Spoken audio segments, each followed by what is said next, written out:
Okay, guys. So my name's Patrick. I'm the director of Final Confrontation, and I'm sitting here with Blake.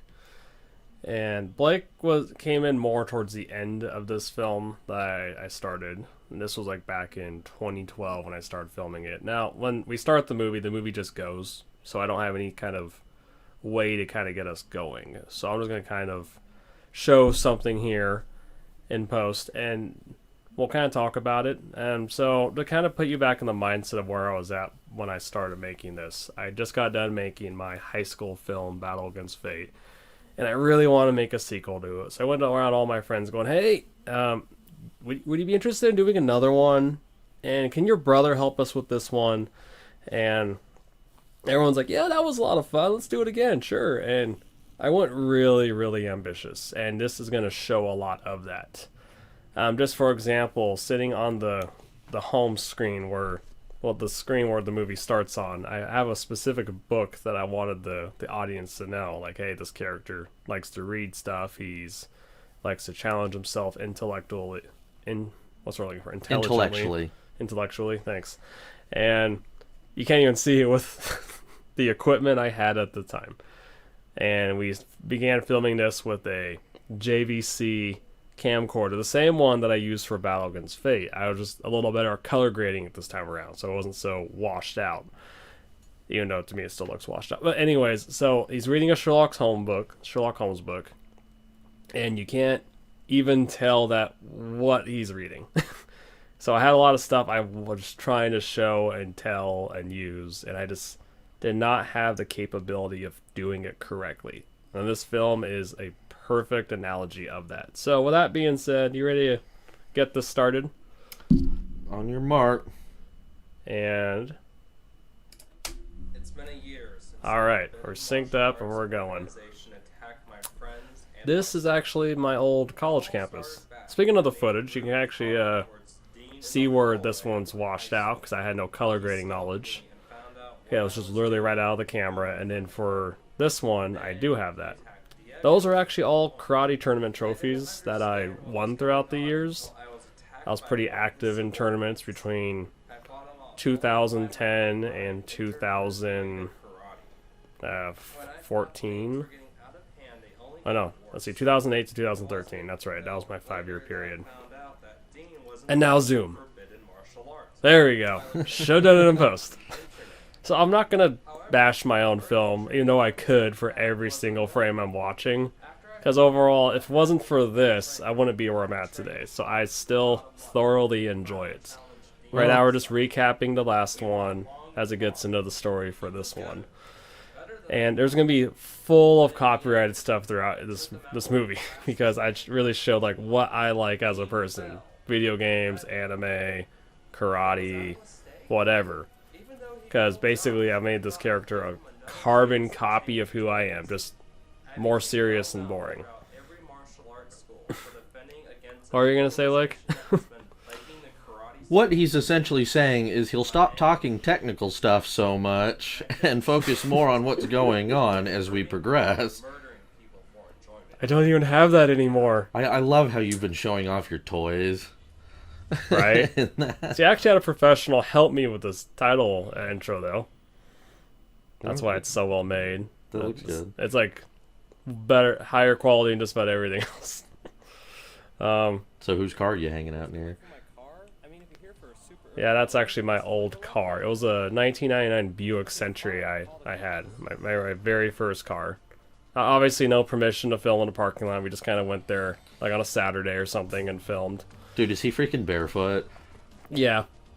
That seems uncomfortable. It looks hot out. Yeah, I still like the way that mask looked, though. There's a lot of stop-goes in the fight scenes, but this is kind of where I was working on my craft, so... Yeah, I did blur the license plate in post. Not that it really matters today, because I don't have the same car, but at the time, it was pretty important to blur that. So, who's in the mask? Oh, that's my friend Brian, and then I believe that's Jacob. I'm going to refrain giving last names, just because they're not part of my films anymore. But yeah, these two guys helped out a lot when it came to this particular movie.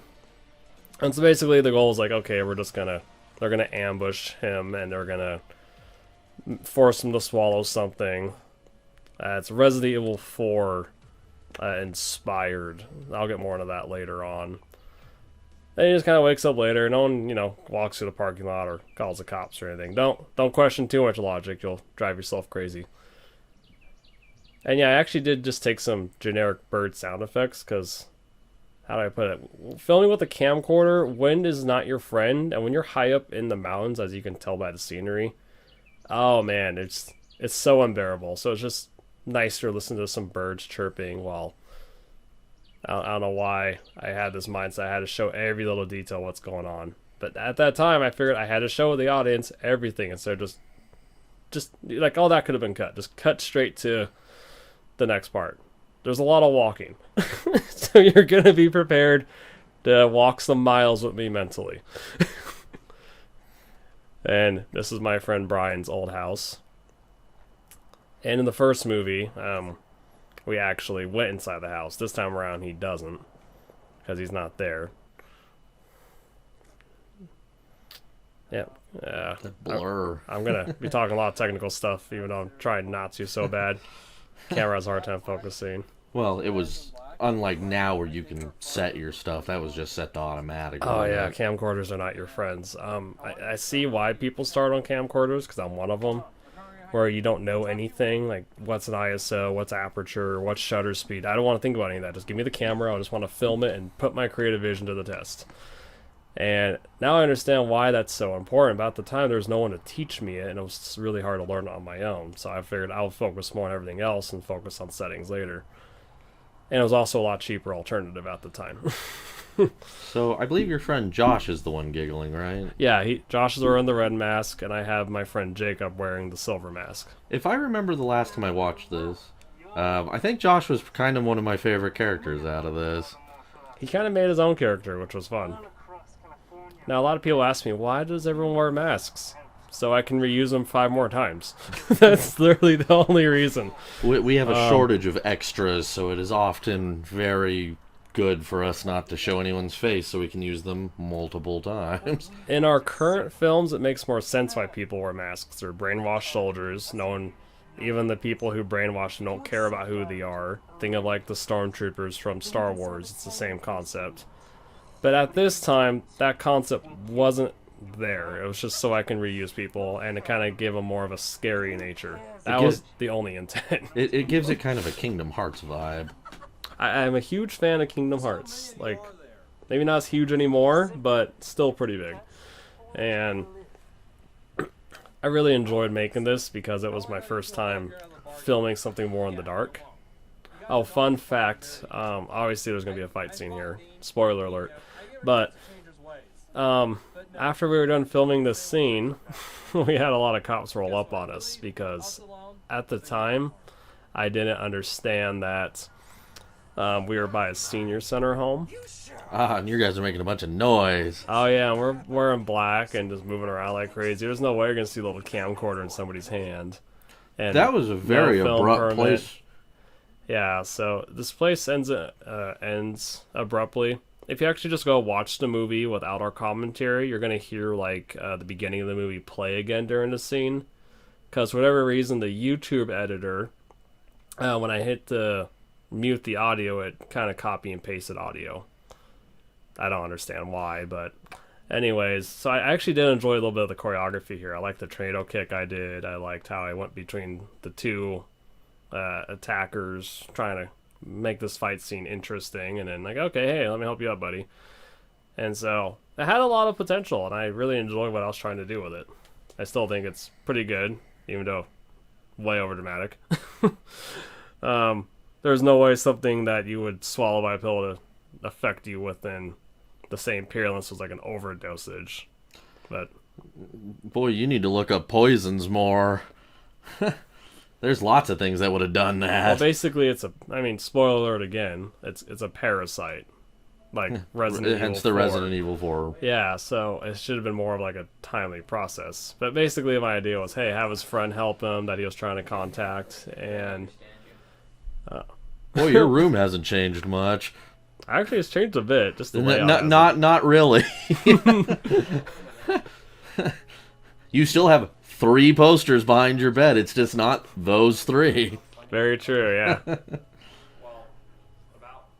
So at the time, wasn't sure how to get other characters caught up in story moments. So it was just, hey, tell the audience again what they already saw, but have the characters go over that whole. How do you feel about this? But I tried putting in some interesting music and showing flashbacks, even though you just saw it like 5 minutes ago or whatever. I would never do this again, but it was a learning experience. you definitely can hear that we're wearing headphones. I mean, this probably doesn't translate as well, so you're listening to it in open audio, but you can definitely hear that hum through the headphones in the background, that low hum. Yeah, it's because it was probably the AC, and then the camcorder's just picking up the whole audio in the whole bedroom, and it's echoing really bad. Audio, it's huge when it comes to telling your story, and at the time, I didn't know any better. I just wanted to film something, so I just grabbed a camcorder and went with it. And oh man, I'm sorry, my desk looks way better than that now. How do I put it? My desk used to just kind of be an area for a laptop and for me to put all my favorite stuff around it. Now it's actually like my whole workstation. If it's not work related, it's probably not on my desk. Mine is like the top shelf. What a difference 6 years make. Has it only been 6 years? Well, this was released. You put it on here 6 years ago. It was probably longer ago than that. Really, we started filming this in 2012, and I released it at the end of 2012, and I released it again in around March of 2014. But then I took it off the internet for a while and put it back up in looks like November, and yeah. I had quite a time period because I went from copyrighted music and switched it over to royalty-free music. And then some songs I couldn't get royalty-free, so I had someone compose it for me. Which this is a movie where I met Walperian music through the internet. Obviously through the internet. Basically, I met a composer that can make the music that I want. Technical note, shifting cameras, so we're not using the JVC anymore. We switched to a Sony camcorder. Boy, that's noticeable. A CX110. I forget the exact model, but it's around those lines. So I went from a 480p camera to a 720. And thankfully I filmed the beginning part with one camera, then the rest of it with a second. So it's not like back and forth all the time, which is kind of nice. Oh, and so this warehouse area, I didn't actually get permission to film in a warehouse. I had access to one because I was a janitor. And so I just kind of used my free time to, go there and film something. Thankfully, that company's not even there anymore. Not that they'd ever look at my stuff anyways, but you use what you have, essentially. I'm the one wearing the silver mask this time. I play a lot of my own extras. It's kind of been a running theme. I don't know why, but the gray one cracks me the fuck up. I think that was Brian's mask, actually. And it just cracks me the fuck up. Now, from an acting directing kind of standpoint, Josh is troublesome in these scenes because he is a complete scene stealer. Mm-hmm. Oh yeah, definitely. And this was filmed like in a mobile home area. I used to actually live I'm like really around I think we're right in front of an old house I used to live in. A little hard to tell, but yeah, so we kind of went back there and did some filming, and this whole movie's guerrilla filmed. So, but it was a lot of fun, and I still enjoy watching a good chunk of it to this day, but not like how I am with my more recent work. That's a nice green hose in the background. Yeah, everything's always in focus. There's no depth of field for my early projects. Wasn't really a thing yet. Certainly makes it striking, though. You can see what I was trying to do with the choreography. Don't want to switch to 180 degree too much unless it's necessary, which here I just do it whenever, which you can really find apparent. Definitely need some more bodily reactions, but I feel like that short little snippet wasn't too bad. Should have a little more kicks in there, in my opinion. My audio tuning is so bad in this movie, by the way. I feel this is nitpicking again. You guys are wearing the wrong masks. Or was that intentional? I think that was Brian's mask, actually. Or was that intentional? Actually, I'm glad you kind of brought that up, because I totally would have glossed over talking about that. So basically, I only had one of those chrome masks. So since I could only get access to one, because Spirit was sold out for a while for whatever reason, I had to go, hey Josh, you're gonna wear the other one. And I know whenever I'm not wearing it, then you'll wear it. You're not supposed to be the same character. We're supposed to both wear the same mask, you know? But I only had one of them. So that's the problem. I love the fucking chains. Oh, by the way, when you're wearing reflective masks, if you guys are thinking about doing this for your own projects, watch out for the camera. Because you'll see the camera reflection a few times if you pause or look closely. It's just there. I don't think you can watch out for that. It's reflective. There's ways. You can film at angles and stuff. I let Josh mainly improvise this scene, same with Brian. And...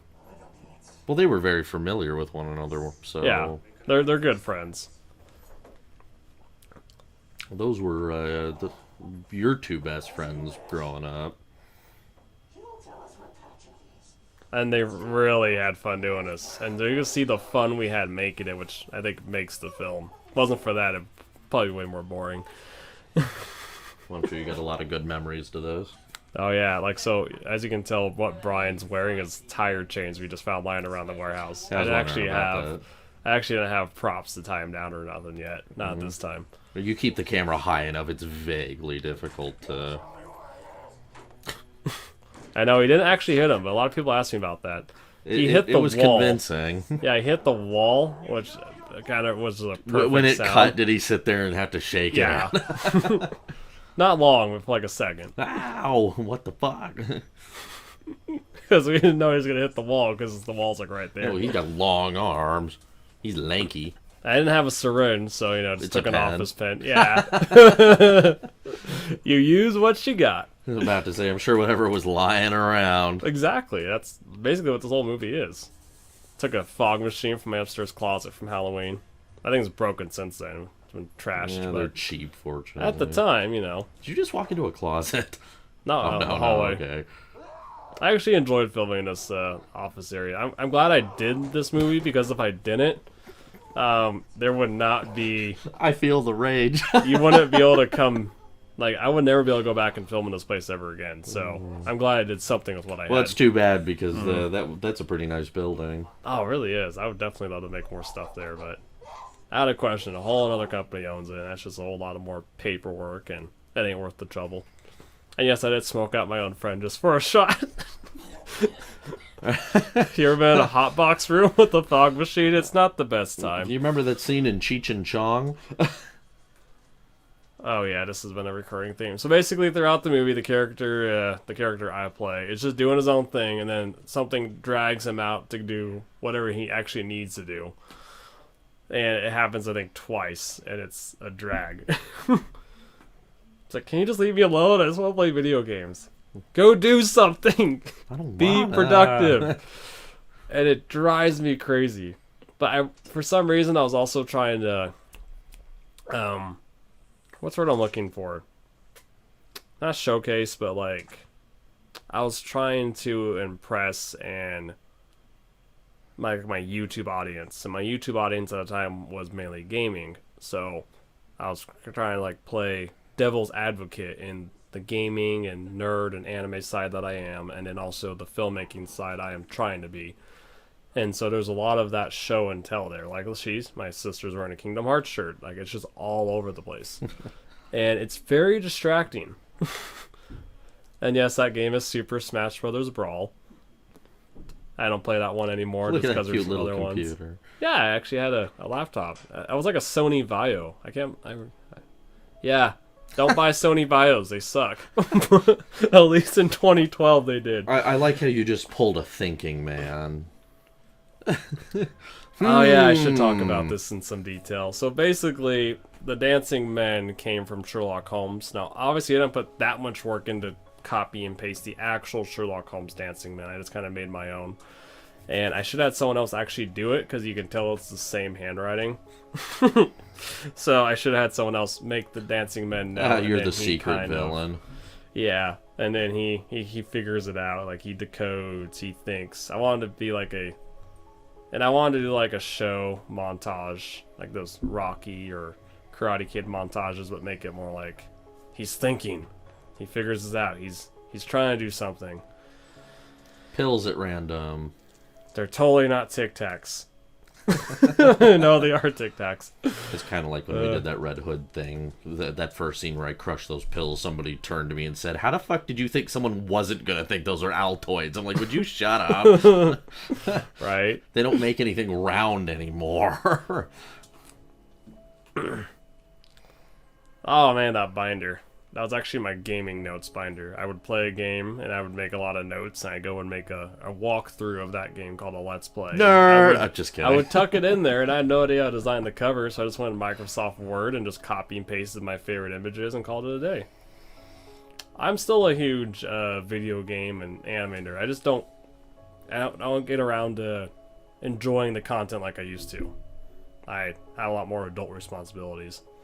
But you can kind of see where I was at 8 years ago when we started filming this. And that was the easiest way. April Fool's, it's May 20th. It took you that long. And I had a hard time with showcasing time, too. Like, my Battle Against Fate movie, I showed a calendar and him, like, scratching off the calendar. This time I was trying to show it more text on screen. Oh, I still use the calendar trick. I was about to say or not. There it is. I do both. Yeah, this is where a gimbal would have been nice, but, you know. Walk with the camcorder, I'll just speed it up in post.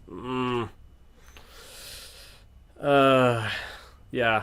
And being inspired by anime is not a problem, but don't be too inspired, because anime and live action are two different contrasts. This film has a lot of that issues.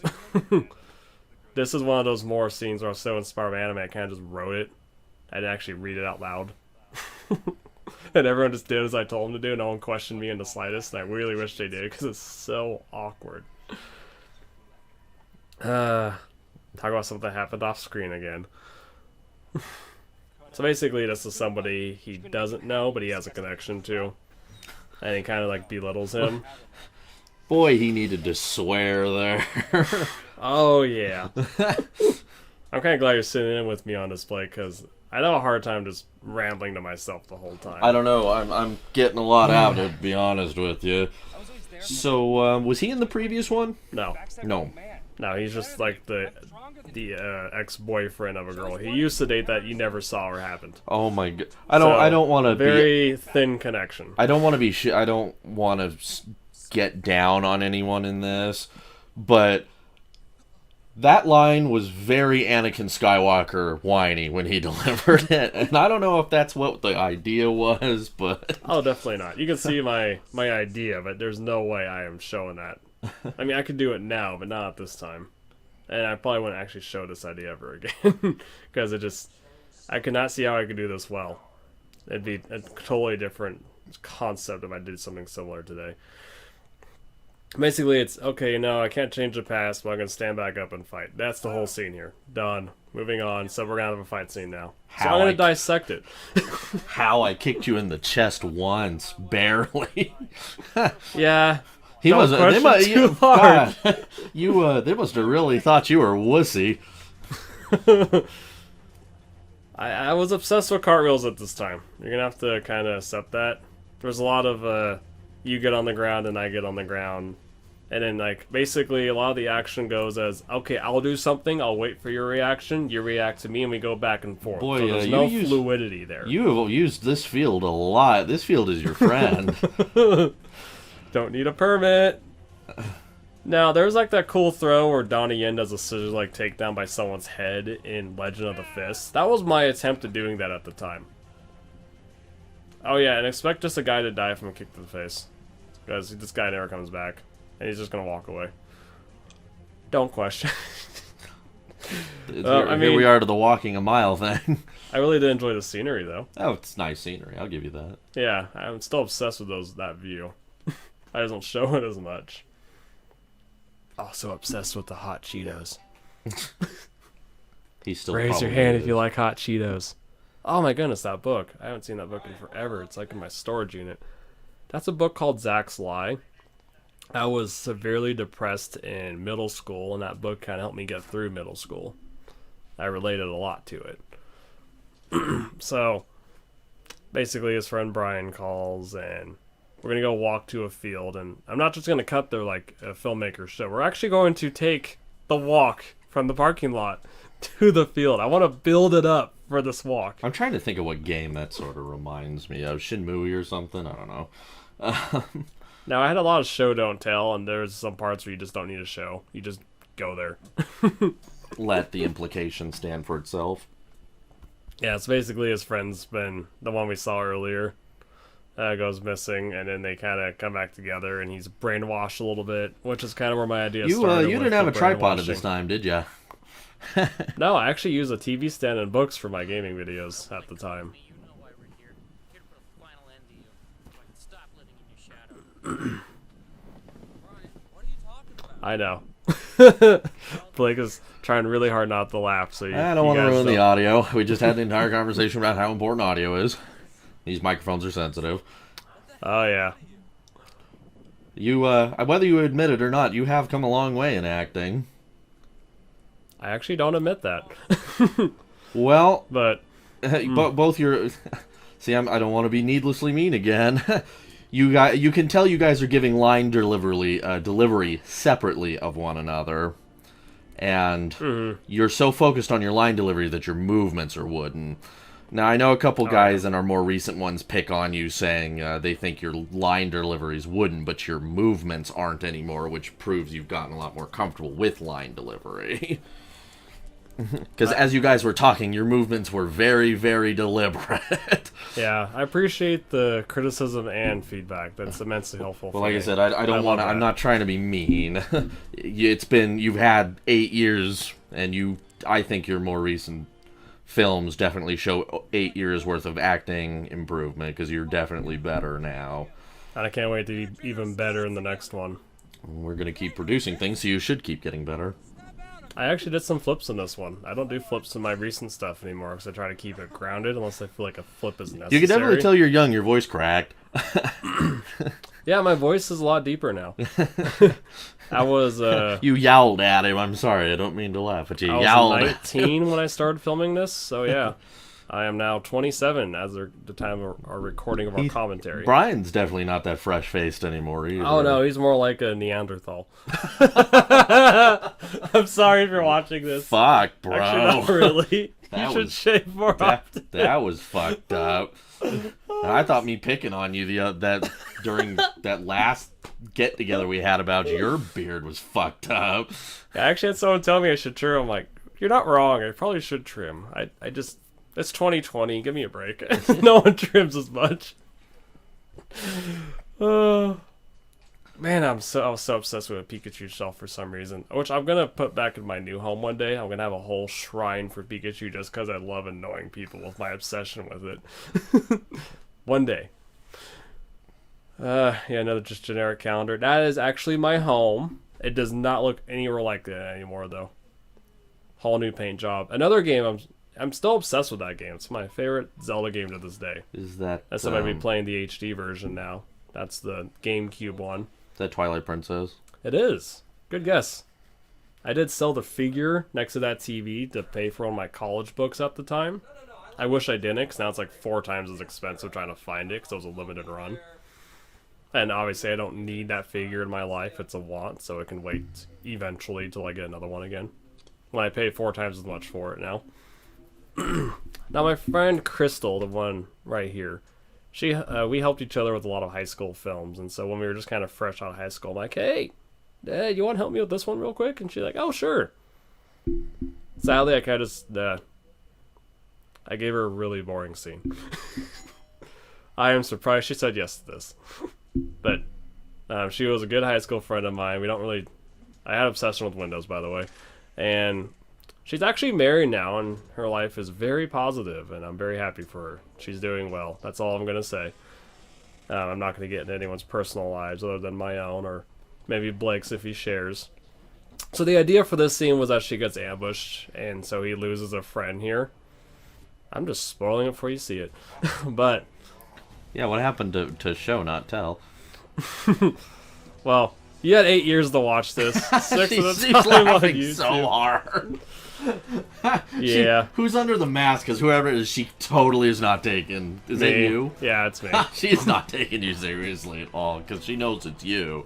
So You know, the you're so not threatening to her. yeah, the masks are supposed to be like a show of rank. So the plain non-chrome masks were supposed to be the lower ranking guys in this forbidden martial arts organization. The red chrome is next, blue, then silver, and then people without masks are like high-ranking leaders, right? So silver is like the hardest guys to take out. That was kind of like my idea for that. Now, if that idea comes across, cool. If it doesn't, well, I'm telling you now, that's what the idea was. I have a lot of F-bombs and punching the ground and being angry moments.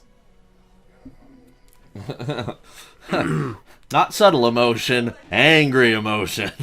Oh yeah, you can see my attempt at being angry.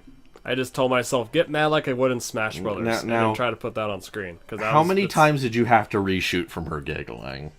I actually didn't reshoot at all. That's the actual. Wow, that was the one take. she managed to keep it together. Because I know on our sets, fuck, we always have to have one lost take because somebody can't fucking keep their shit together. Oh yeah, I make us do reshoots now, like retakes. We never get stuff in one take very often, but We do, it's just rare. I'm much more picky. At this time, I'll literally almost take anything in one take, or maybe 2 or 3.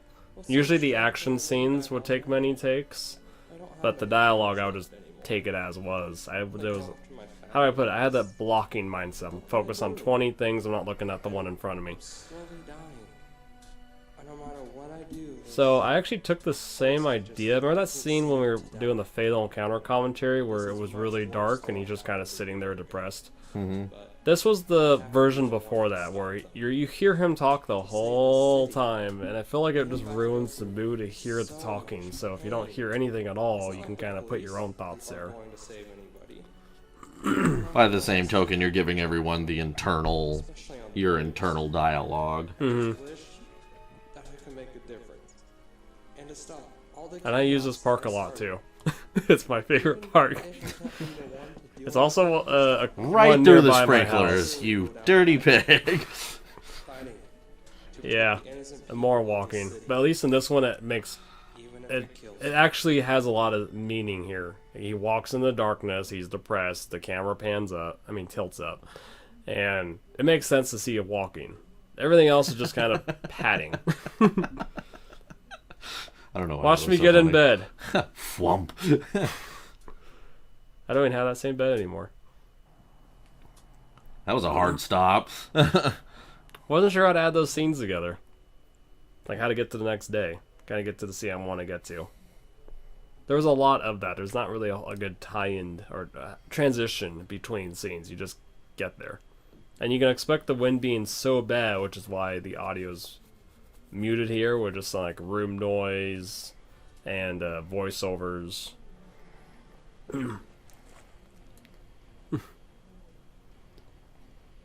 I'm still impressed by my music choice, though. I feel like my music was pretty spot on for what I was trying to do. I know you won't hear the music as much with us talking over it, because we're going to be louder than the movie audio. But I really enjoy how it turned out. Were there was that... Josh had a lot of fun with that. Oh my goodness. Is that voiceover or is that him? Is that the actual audio?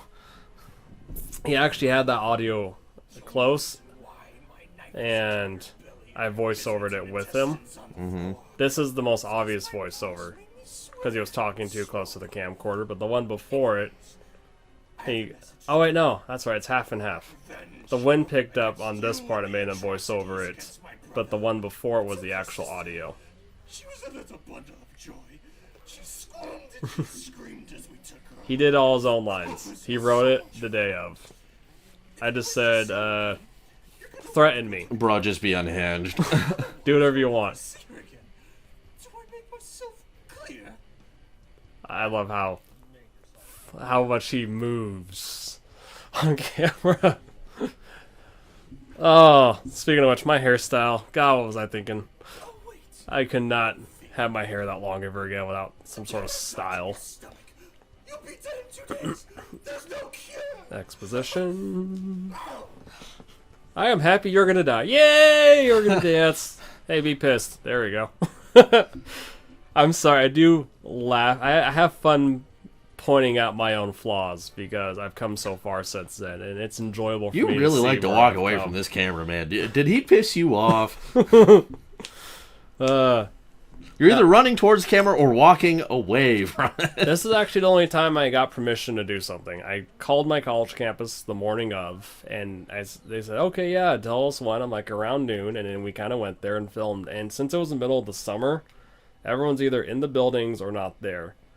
So we actually, no one was around to bother us, which is great. In my next movie from this, the first Fatal Encounter, if you actually pause and look closer, you can see about a couple people in the background, way in the back, because they were trying really hard not to be on camera, because the camcorder was a lot more noticeable. That's Sean? Mm-hmm. That is Sean. See, I should have voiced over everybody. So the camera's far back, and you're also trying to hear him through a mask. And his mask doesn't have, like, a breathing piece where the mouth goes. Right. This is my most impressive acting, in my opinion, throughout the whole thing. I like that line delivery. And that's about it. I enjoy the concept a lot here. Kind of like you're looking away, like far back as an audience, and then you're kind of there.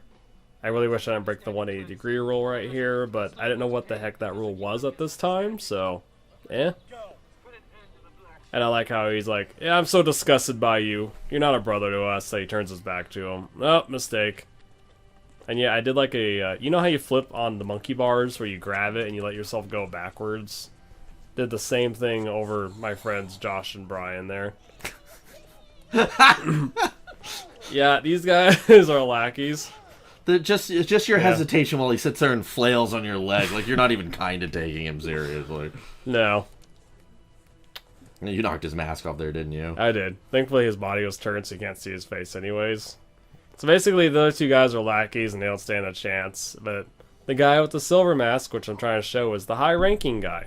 He's the guy who's not able to beat so quick. And as you can tell, there's a lot of karate technique inspirations throughout this. So, like, as he blocks the punch, you're supposed to wait for the technique to happen as you're practicing on the body. I take that out of my more recent work because there's no need for that anymore. Like, if you're actually fighting somebody, you're both actively moving the whole time without someone pausing to take the hits. Your bad guys in this movie really just don't like to put the finishing touches on you, do they? Nah, at this point they don't see him as a threat because he has his parasite. They just kicked his ass and kidnapped his sister. And they're like, again. he's not going to do anything. This is supposed to kind of be him dying. I really wish I didn't wear that shirt, though. And so basically, you're supposed to see the pill bottles. It needed a ring light or something. All I have is, like, a lamp on the right side of the camera frame. The left side from where I'm like, currently laying. I think you're kind of supposed to kind of see him OD'd, essentially. That's what I was trying to show. Obviously, as I saw Blake kind of squint and move his face closer to the laptop screen, he cannot tell what's going on because the to lighting be clear, is so I am bad. watching this at an off angle, and the dark things are darker. It's just hard to tell. Even I have a hard time seeing from the correct angle. Actually, I did film inside Brian's house at the time. Man, his phone. I can't believe he liked that kind of text tone.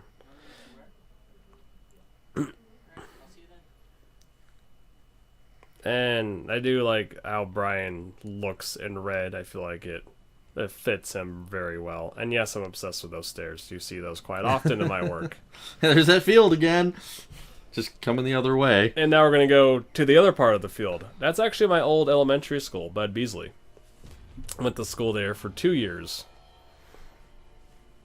This is Johnny's first time playing an extra. Johnny is gonna be a main villain later on that you'll see. So at this time, this is his first time on camera for his, for what he's doing.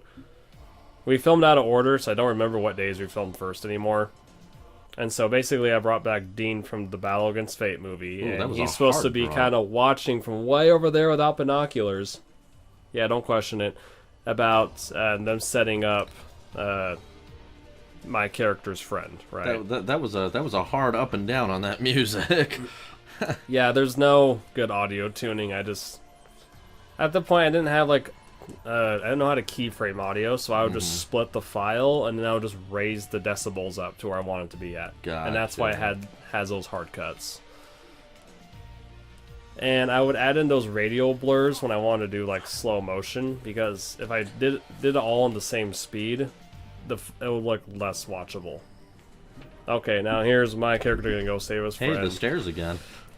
Take a drink during No this. way. I still enjoy this shot. It's just camera's a little I would do it differently now, but I still enjoy what I was doing, showing the scenery and everything. And I also would do this differently. So basically, okay, time to save the friend. What was he doing? Slapping him? Essentially. Some schoolyard. It's appropriate this was in a schoolyard. That was some schoolyard bully shit right there. No, now he's getting serious, though. I used to actually straighten my hair. Fun fact. That's why I was able to get Boy, that my must hair have down taken so forever. much. Every day it was a process. So see, I wanted to choreograph something cool, but I know how to show it well, so we just did it slowly on camera. And then I would just slow it down a little more, and then add the radial blur for that effect you saw earlier. Okay, ready? So I kind of brought this same idea of two heroes versus like a villain, but I didn't bring this back again until the Rise and Fight movie, actually. But I wanted to do something like this again, but much better. This was my first attempt at that. I hope it shows, like the heroic music I chose. Yeah, he's totally gone. We just knocked him out, we're good. He's totally not gonna get back up. Leg drop him, leg drop. There's the walking away. What did the cameraman do? He's just taking a coffee break, man. Fucking Tam. They beat my guy. Damn it, I'm pissed. I just lost $500. My horse lost. And here's the twist of the film. Because you expect Dean, the guy that was walking away, to be the ultimate bad guy, right? But no. Nope, there's another. Nice shirt. Yeah, I'm gonna let you guys hear this. Now! Don't let them get to Rachel. Torture her and then finish the job! I actually liked how he raised his voice there. Okay, anyways. So I probably brought the idea because everyone criticized me, like, well, how come they don't kill him? So they should come back. And like, yeah. So the idea, like, oh crap, we didn't finish the job. And now it's going to come back. I really wish Johnny would have axe kicked me hard there. It would have made it much more realistic. But we actually were making an effort to not hurt each other. And sadly, it kind of shows. And sometimes we just should have taken a hit, you know? But yeah, there's been a few scenes in a couple of your movies where I've watched it back and gone, fuck, I should have just hit him. It looks so padded. This is my learning of that for this movie, as you can tell. What's funny, it's your actors that I'm less familiar with that I have the problem with. With you and me, we're just landing hits to make it look good, but with anyone I'm not familiar with, I'm not doing that. Now the guy's gone.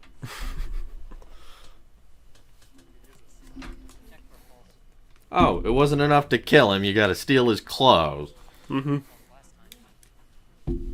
I like how he brought that in, because they didn't check for a pulse, and so I'm like, well, we should say something about that, and we did, which was fun. And yet, we're back to the college campus again, but it's a little harder to tell, because we're at the garden You guys can't section. find knots.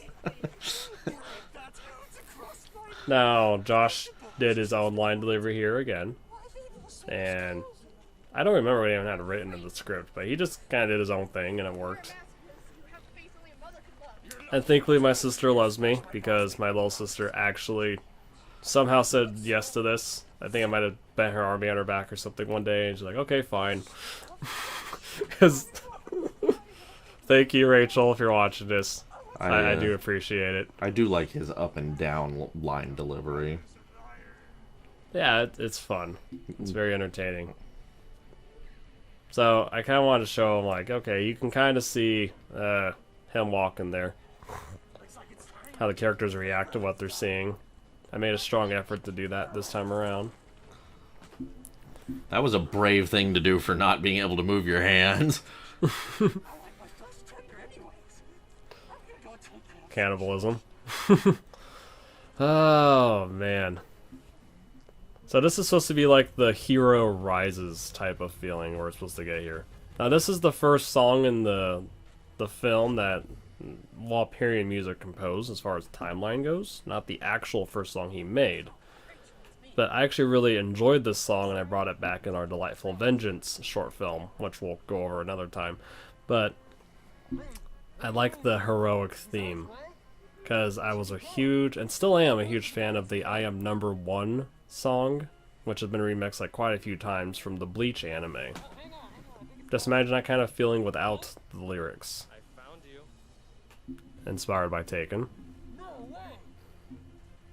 And then there's Josh, just getting, like, his character's supposed to finally like get there from going off the hill, right?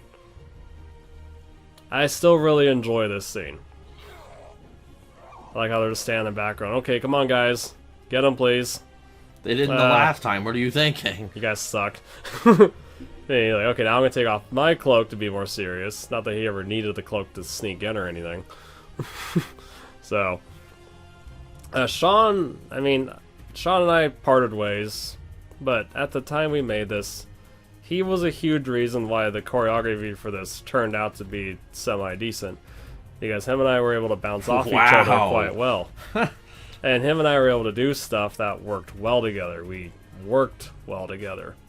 And you can tell he you was two my are, Blake at the time. you can tell you guys were training buddies, because a few of these are pretty impressive. Especially that one where he lifted you and you managed to land back on your feet. And I imagine that was on a first take. It was. Because there's no way you could have gotten that on 2 takes, because he would have probably hurt you. Oh, easily on concrete? Yeah. That's why I said there's a lot of flipping in this movie. And for me, that's a lot of flipping. So yeah, I mean, you pissed him off, you took his sister, so now he's coming back and he's going to wreck shop with all you guys. Actually, something I feel that our more current movies could learn from this one is the multiple cutting. Like just cutting the camera more? Yeah. The reason why we didn't cut as much was to save time. But yeah, there definitely will be more cuts. Well, it allows for, I feel, less chance for error. And it also, I feel like multiple cuts in a fight give it more impact. I was watching Captain America and the Winter Soldier the other day when they have the fight on the bridge. There's a lot of hard cuts, but boy, that scene just comes off as hard hitting. But I do agree. Our next films are going to have a lot more cuts in there. I usually do longer takes to save on cuts when necessary. What's fascinating, though, is we're still very much in a... We're talking about this, but it's because we're still in very much a situation where we're still experimenting with how we're doing things, so we haven't landed on a style yet. I found my niche in how I like to do things. Well, we were good at those long takes, but God, they got difficult sometimes. Yeah, I still want to do a few long takes, but not nearly as many for our up-and-coming film. I think in our first Fatal Encounter, it was a lot of long takes. Oh, yeah, every take was a long take. At least in Rise and Fight, we didn't have as many long takes. We actually had a lot more cutting. It was more the finale we had the long takes again, just because we had to save on time, and we had to... except for one. I really, really, really wanted one shot in particular. So we'd say that like 15 times, and that's because I just wanted it. So, your leg hurting for a month, at least it was not in vain. The shot I'm talking about is where Blake, basically Seth is grabbing Rich, and he throws him to the side, and I'm Phoenix jumping over him with a kick, and then it leads into the action getting closer. I really enjoyed that shot. The bastard of that for me, hurting myself, is wasn't I the one who suggested that shot? Yeah. Looks good though, doesn't it? Yeah, after and it the hurt. 15th time. God. Some sacrifices are worth it. And the reason why I don't care about talking about this scene is because it's just another, let me tell you what happened scene. You have a very deadpan delivery here. Oh yeah, I'm literally just reading off the lines. Uh-huh. Well, I'm sharing some flashbacks from the first movie I made. I mean, it takes some dedication to watch that without my commentary. Kudos if you have. It's only on Vimeo because So I'd have to mute like the whole thing because of YouTube copyright. Almost not worth it.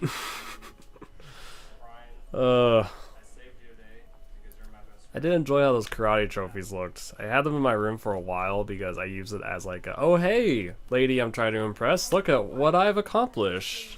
And as I got older, I just look at them going, oh gosh, I can't stand staring at them anymore. So they're just collecting dust in a Tupperware container in storage. Well, realistically, he got rid of them about the time he got married, so don't got to impress the ladies no more. Oh, that too.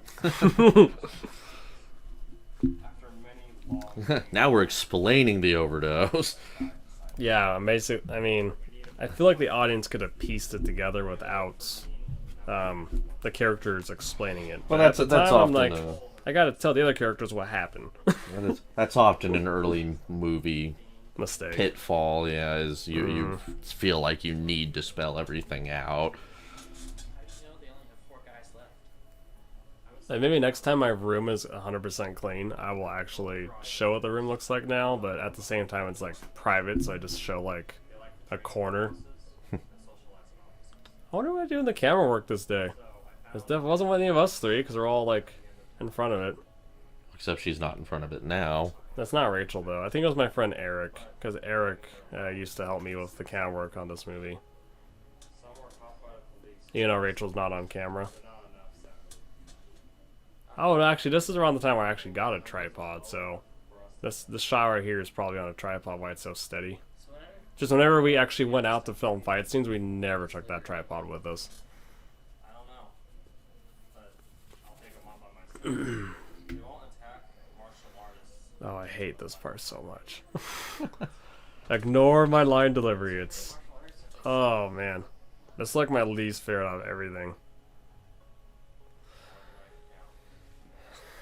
I really wish I could have showed this martial arts massacre that was happening.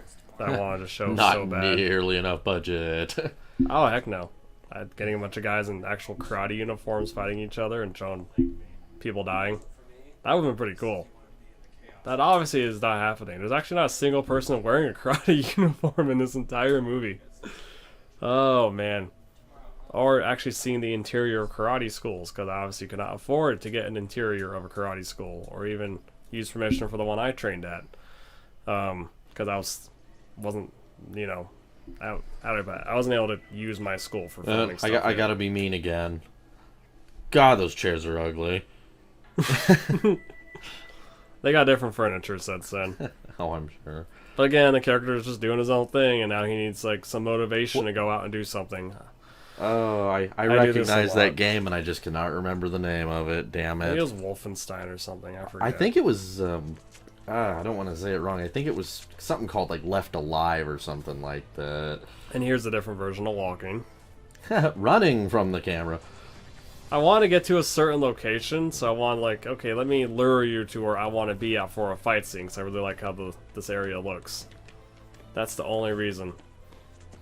Because I really liked how this is like enclosed, like this courtyard by this high school. This is actually the high school Brian goes to, and he recommended that we use it for some filming. And I actually like the way it looks. So, I'm actually kind of happy we went there and did some filming. And just exactly what Now, basically, this scene is supposed to be him overcoming the guy who's been putting him down at the beginning of the movie. Did he have the beard in the previous shot? Probably not, but I didn't really have consistency. I didn't notice those kind of details. I do now, but at the time I didn't. Yeah, camera's always going to be far in a lot of shots. Well, I imagine you didn't learn the wasted space rule until later. Yeah. Lot of headroom.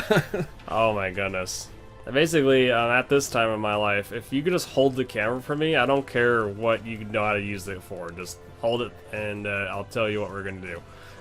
And that's about it. And you kind of decide if you want to get closer or not.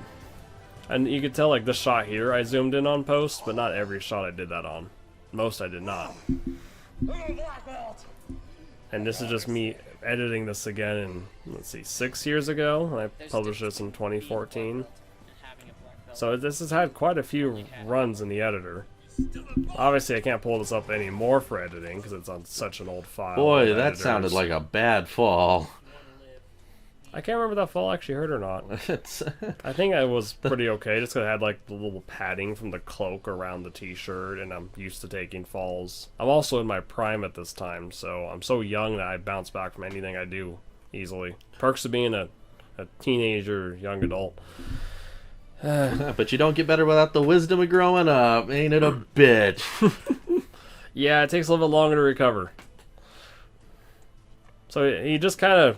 He's supposed to have like a dislocated shoulder, but obviously me running there kind of proves that that shoulder wasn't dislocated. So this time, Brian's character snaps the neck and goes, I checked for the pulse, because he's the one that mentioned that. And the last scene where he did fighting, I don't know why I tied it in, so... I beat my audience over the head with what I want them to know, instead of just letting them figure it out. I have a huge problem doing that in this movie. I'm going to beat you A bit hard. ham-fisted, is it? Yeah, let your audience...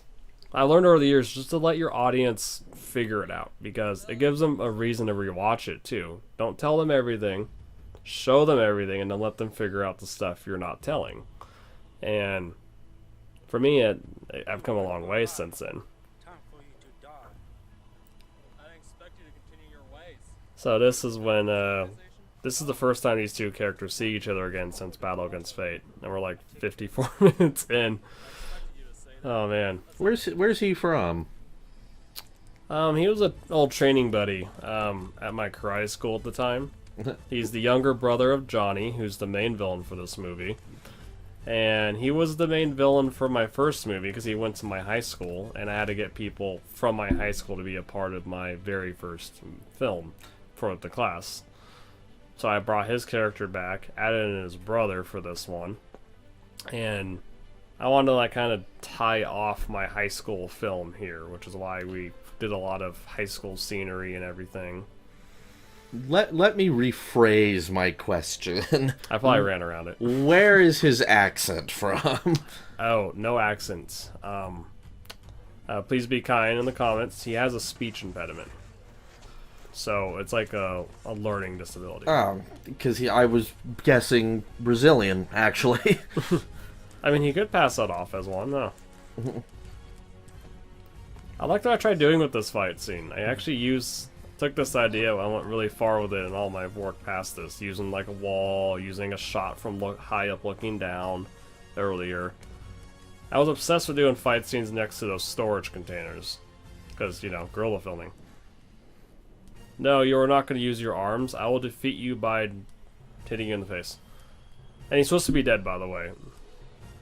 But obviously the character that I'm playing should not be hitting so hard like the Hulk to where he's going to die by a punch to the face. But just believe it. Don't question it. Well, this is again where it's very clear you didn't want to hurt him. Yeah. You know. Johnny looks good. I actually do like that shirt on him. With the tinted glasses, he looks really good in that shot. And I see you have some new masks. Yeah, my original script here was I was supposed to get some characters, like some extras, where you can see their faces, and you're supposed to just off them. God, right? you can tell that's you. But basically, I couldn't afford that because I couldn't get anyone else to help me with it. So it's just Brian and I with Johnny. I'm the one I'm the one who just threw this first strike. And he's supposed to basically destroy his traitors. Because I wanted to show a scene with how badass I want his character to be. That fall actually hurt. I remember You that. could tell you landed on your chest. Yeah, I was sore after this day. Just from that one fall. Finish him. So I wanted to show how badass the villain was before you actually see the villain fight any of the good guys. That's the whole point of this scene. And also show how crazy he is. Johnny had fun. I'm glad all my friends had fun. That's what matters. That's a friend film. That's weird. I swear I remember talking to him about that scene. You probably did. Because I swear I was the one who said, say something snarky. Oh, it's this scene now. I mean, I couldn't even see what was going on. You do like that tunnel. I reuse a lot of the same scenery. I'm actually planning on using that same tunnel again for just one flashback scene in our next film. Well, That's a it was a nice flashback that when you do the space between worlds in the next one, this is the tunnel Johnny shows up in to talk to Riker. Yeah, it is. Not That's a that I'm good obsessed touch. with it or anything. That's a nice touch. An unintentional meaning there. I just want like to kind of be like a portal. If you can get more meaning out of what I was actually intending to do, that's awesome. It makes me look like a much better filmmaker. I'm just being honest with you that I didn't have that intention at the time, but I will gladly accept it. Well, it just means if you ever somehow use him a third time, I would very much recommend you shoot it in that tunnel. Yeah, I kind of tied him off there in the fatal encounter. Because I only wanted to like relate to this movie once, so there's some sort of starting point. And then I think Rise and Fight is its own new starting point. So you don't even have to go back and rewatch everything if you don't want to, but But you people should get your at least history. the fatal encounters, you don't need to go this far back, But you should know your history. it's a fun time if you do, and if you're still with us right now, and we got a great finale coming up. That's the only problem with this tunnel is you're so close to the road that car revving up past was very obvious. Even with the newer camcorders and the shotgun microphones attached to them, you can still hear cars. It just echoes right in there. So if I was to go back to this tunnel and film something with dialogue, I'd probably grab lav mics, lavaliers. I don't see us getting good audio otherwise. And I Well, don't it's have just, lavalier it wasn't mics. even so much Nick the cars. does. It's just because that car decided he was going to ricer his engine right up the road, and so you Yeah. got that loud acceleration. Fun fact, these blue masks I bought a year later at Spirit, and I liked them so much I wanted to put more scenes in the movie. So the blue masks are supposed to be between the red and the silver. Now, see, that's where the echo's nice. That laugh sounded good. So this whole these next scenes are all filmed later. Like this one here. I filmed it like in 2013, a year afterwards. He did something, and I'm not showing the audience what he did, but then he goes back to his home and he's kind of hiding out from whatever he just did. So at least I'm making him do something other than play a video game. I'm kind of happy I made. Actually, an what's effort really there. funny is you unintentionally added a little something extra there, and I don't think you realize it. As you're acting paranoid, you can hear a helicopter circling. Oh, that was unintentional. A news helicopter or something was probably just kind of going around and happened to catch it. Probably. It adds a little levity to the, oh god, I'm being chased. And also they have his phone number, and so they're going to lure him out by giving him a call. Like, hey, we got your parents in this building. You should go do something. I know my parents actually will not get in front of the camera for me to show this, so this is me showing it. And this alleyway doesn't even look the same anymore, but I'm kind of glad I filmed in this alley, but all my friends that were with me on this, they were like, can we stop filming in a sketchy alleyway? Okay, so in Fatal Encounter, you have the drop to the knees thing from an explosion, too. You run in a lot of themes. I do. I try to do the same thing, but make it better the next time. I think I did make it better in Fatal Encounter, at least. Even if it is Well, missing yeah, you context. actually had a special effects budget. Fire, smoke, the whole 9 yards. Yeah, Not just the roof flying off. right. I don't blame you for that. That must have been hell to do at the time.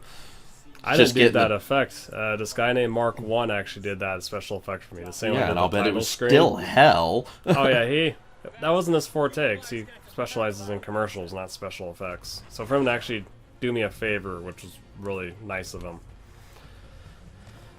And this is my first time doing 2 different fight scenes in 2 different places and tying them together.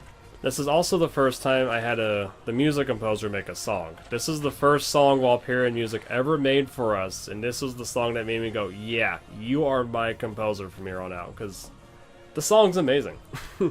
I love how epic it is, how big the choir is, and it really fits what I was trying to tell. Yeah, there's still a lot of that waiting around, but I like how we're going back and forth a lot, and I enjoy see how we're going here, how we don't stop moving together. That's what I really enjoy, like that potential, that me finally doing more of that fluidity, like I mentioned way earlier in this commentary, that we start to get that down a little bit better towards the end of this movie. We're both moving, and neither of us are stopping, and we're kind of going off of each other. The snapping of the neck where the mask flies off was actually an unintentionally nice touch. It was. Because it makes it look a little more vicious. Yeah.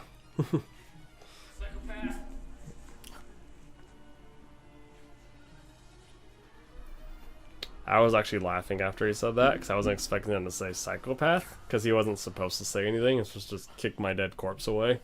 I was the extra in the blue mask fighting Brian, and Sean was the extra in the other blue mask fighting me. Once again, the more things change, the more things stay the same. In Fatal Encounter, he's the other extra fighting against me while he's inside fighting Riker.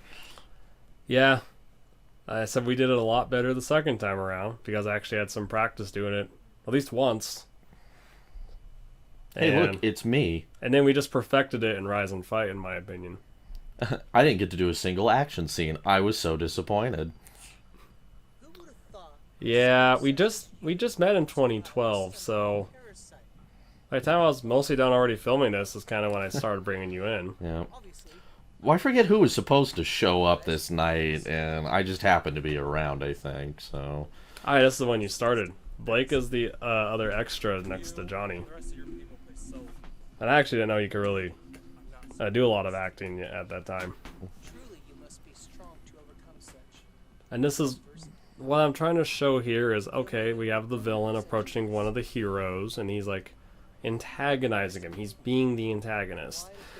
And he's putting him down going, hey, you know, the scene kind of tells itself. Like, I'm talking over Johnny right now, but he goes, like, I've done everything you've done but better type of theme I'm going for. And we're using natural lighting from the streetlight.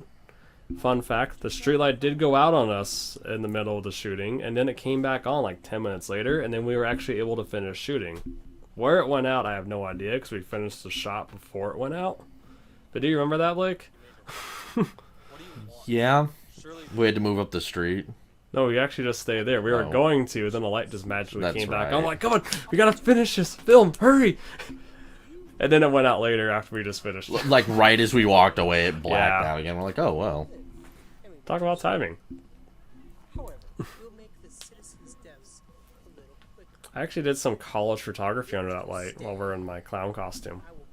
I had my wife, Tiffany, we were just dating at the time, like, hey, take some photos for me. I need a camera person, because I have to be in costume. And that streetlight with my clown costume, it looks good. There was another audio jump, which is weird because we haven't moved. What? Oh, yes. There's a lot of those, yeah. But again, that's very strange. We didn't even change equipment right there, and we literally haven't moved. Now you got me holding the camera, I think. Who else was there? I think it was just the three I think of it us. was Josh, maybe. It could have been. But you never see all three of us in the same shot, are you sure? Yeah, because Josh was the one that was in the background earlier. Oh, no, there is all three of us. Like- I lied.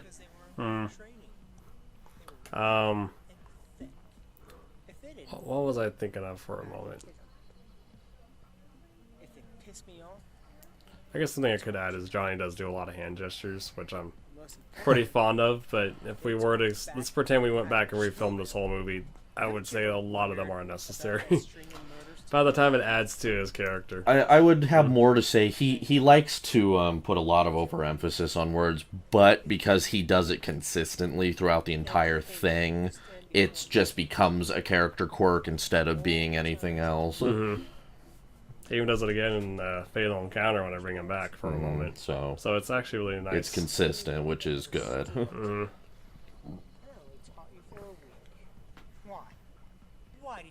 Again, it's another one of those long dialogue scenes, which still became an issue in my next film, but I feel like I finally tackled that issue I was having. Rank doesn't matter in a martial arts system. It's about Because you can still have characters talk for a while. They don't need to talk for a 5-minute while, you know, unless there's multiple characters, multiple things going on. Like the first Avengers, where they're all in the plan, they're all like talking like, okay, well, what's Loki's plan? and there's a lot of information going back and forth, and then some bickering. That is where I think it's necessary, where it needs to be a little while, and it's going back and forth. But it still wasn't 5 minutes. You vaguely had the right idea about you need the quiet moments to enhance the loud moments. But this is yeah, you would let these go for a minute, which again, as you said, it was your dichotomy at the time. When you say quiet moments before the loud moments, I think of the scene where Rich and Fennec are about to go in the next room and fight Seth and all of his commanders and right-hand lackeys. His biohumans essentially, and I cut the music there completely, and it's just them catching up, and then they go in the next room. That's your catch your breath quiet moment before the action takes off.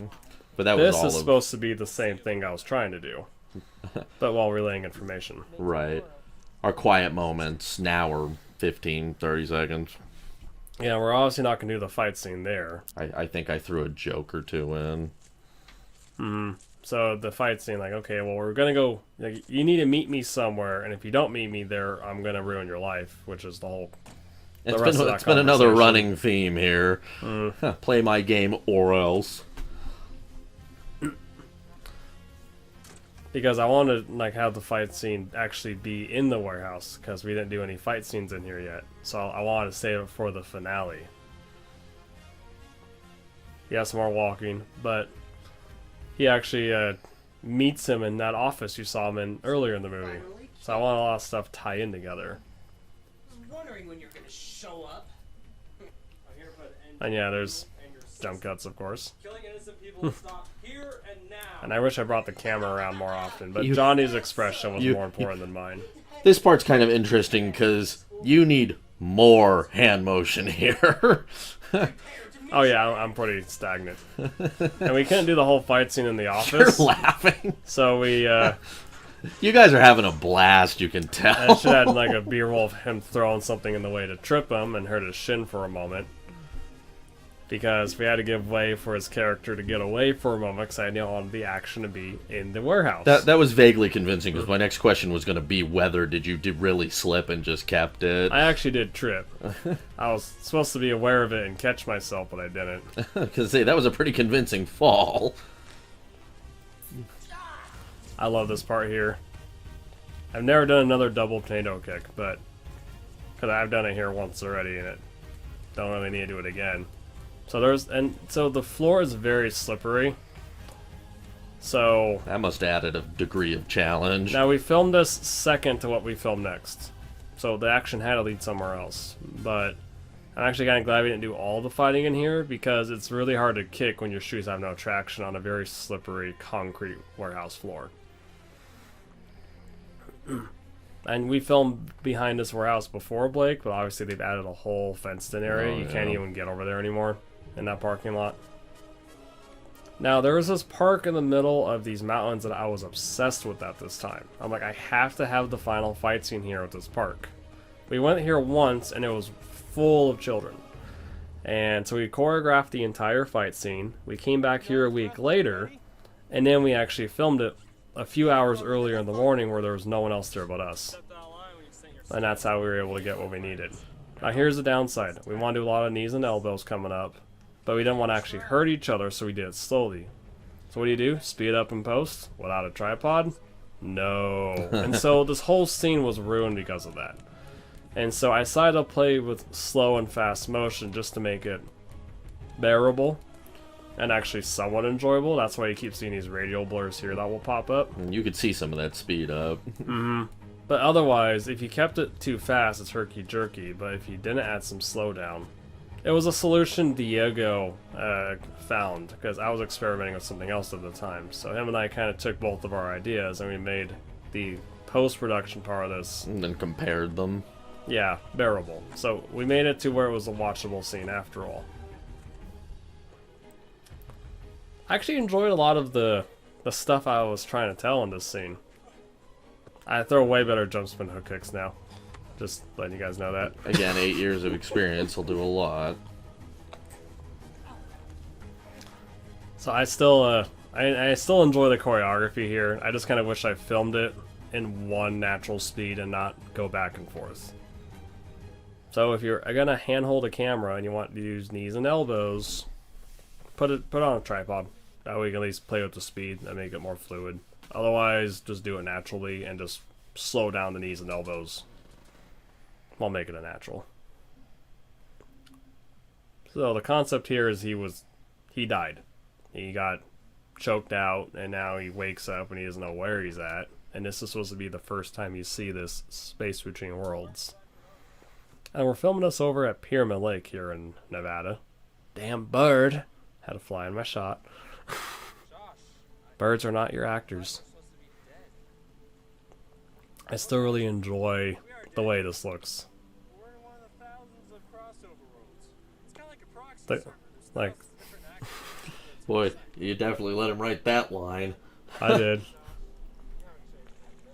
I love the way this lake looked on this camcorder.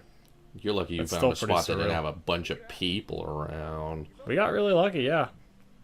You still have your greatest one to overcome. And I thought I had like a fishing license or something at this time, but I just walked up inside like one of the areas where you would get that.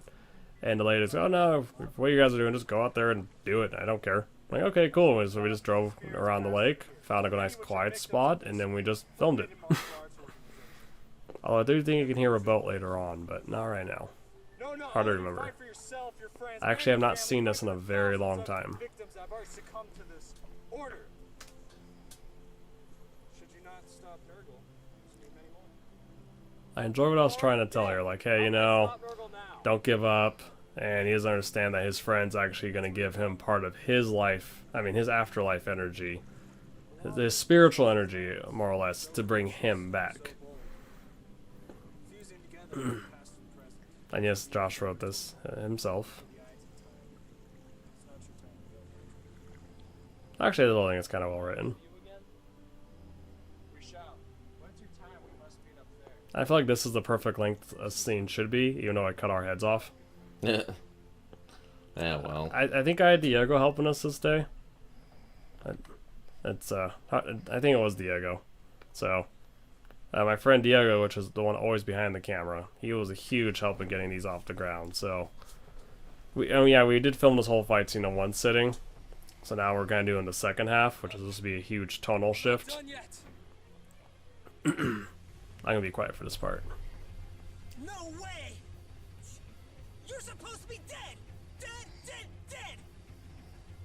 I'll make sure you don't get out of here this alive. You ruined my plans for last time! Love the music, love Johnny's line delivery there. And you could really see the issue I was talking about earlier now. It's way more apparent during this second half. So when we went back to film the warehouse fighting later after this, that's when I told all of us, hey, we need to film it naturally, no slow down stuff, so it looks better on camera and it's easier to edit. Because this took me way longer to edit, and even to this day I would not know how to fix the issues with it. You can only fix so much in post-production, so try not to leave yourself too many problems. The choreography drags, but I still enjoy parts of it. Like here, he's supposed to put me in an arm bar, and then he throws me over. And so there's like a lot of counters to what's going on. And we're heavy training partners at this time, so it actually fits and works really well with the story I was telling. Like, hey, I've done your style, I'm better than you. And it goes back and forth very well. Even if the choreography drags. Props to the music composer for composing a very interesting piece of this, which I later used again in Anger's Revival, another fun little short film I just made for the fun of it. A lot of the same combinations. I kind of wish there was a little more variety here at this part, but hey, you know, learning. You can see, actually, if you look closely, you can see where my hands open for a lot of those back knuckles, because I'm not actually trying to have a closed back knuckle. And the music gives it away that this is almost over. And we're done. I actually don't want to turn his head, so I said film my back, so you can't see it. But I wish my shoulders and arms really showed that more, kind of like in the The scene against try the to building where the blue overemphasize mask it, came yeah. off. Yeah. That's too subtle. You just kind of laid him down. Yeah, at the time I wanted to continue this forbidden martial arts organization type of story. So what you're seeing here was my idea to continue that. Oh, there's one left! And no, I actually never took this anywhere. Hell, you can say that's Riker for all I care. You know, it has no importance to the overall story moving forward from here. But at the time, I had an idea, and I thought maybe I'd do something with it, so I left a cliffhanger. Hey, it might be fun to revisit it later. I mean, heck, yeah, I mean... Why not? We're going to do the sequel to Final Confrontation like 10 years later. How's it gonna look? The Fatal Encounter universe does not apply. Final Confrontation 2, 2022. Now here's a fun fact. That's a combination of me and my brother's name. Oh, that is a fun fact. I'm also so sick in this scene, I'm barely holding my body up. You can see me sweating because I am so fucking sick. We had to redo this so many times because I could barely breathe. I could barely sit up. I was so tired. So this had to be annoying for Patreck having to redo and redo and redo. No, it wasn't that bad. I've had more takes trying to do a front flip off Brian's back in the fight scene. And we were doing this in someone's house. Yeah, it was my buddy Michael's house at the time. We parted ways since then too, but thanks for letting me use your house. I only wish that things would have been different. Again, back to the college campus. I actually filmed this twice, 'cause I like the way I filmed it the first time. And I even lost my family. Brian got out while he could. So it's kind of the aftermath. What's the way to become a weapons specialist? No, I had every intention of bringing Brian's character back for more, but just never end up going that direction. Well, I decided to stay in the city of Reno. So basically, my character still wants to be a martial artist, but he's kind of still like that lazy nerd. I only hope that things Likes to lay around the college campus and stuff. Because I actually used to nap at that campus a lot, even on that bench. Very, very anime of you. Oh yeah, that's what I was talking about, being too inspired by anime. It's good to be inspired, but not too inspired. Because anime in the live action does not The end go well. question mark? We don't know yet. I think that might be fun. Right? I had an idea like, oh, it'd be cool to kind of bring that back. Oh, you held the camera at some point. At some point. It might have been during that night scene with Johnny. I can't remember. But yeah, and so I'm kind of happy I didn't put last names on this. Don't want to tell you guys who. I actually literally called it lackeys. They're not that important. And then all the music, that was all the ones Walperian music made, and then after this is all the royalty-free music I grabbed. And I had tried to figure out a way to give credit to it in some fashion. Man, I really got this music like all over the place. Some of these sites were pond5.com. Actually, I changed that song. I didn't like Pond 5 at the time because they had copyright issues. Lack of correct copyright owners. But I mainly used Audio Jungle for most of this in case you're looking for your own music.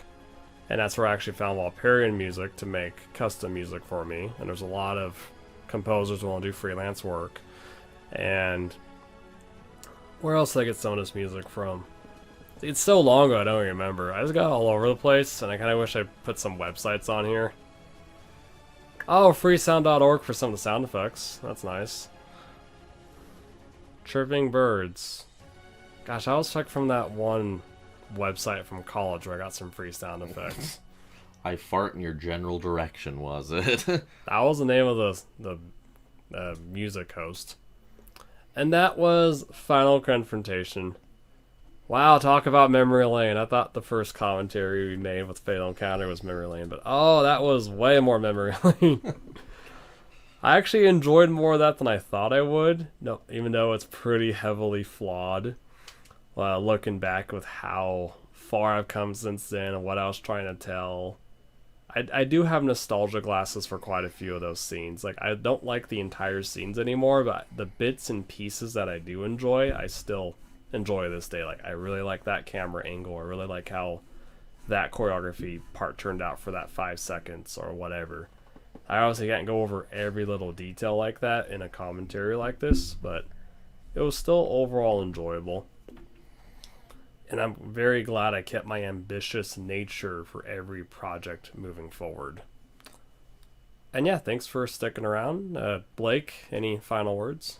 Yeah, I thought that was very interesting to watch because being in your later works, you can definitely see where a lot of the influences came from, as I brought up throughout some of this. So that was pretty interesting to watch. But Yeah, there you are. kind of cool to kind of see where I started working on a lot of those things and how I've used those same ideas but have made them better in the work to follow. Because this was the first for a lot of things for me. Well, if you made it this far with us, we want to thank you again. I really appreciate your time, your energy, and your support and your love, and we look forward to having you guys around for more of these commentaries. So stay tuned and have a wonderful day. Thank you.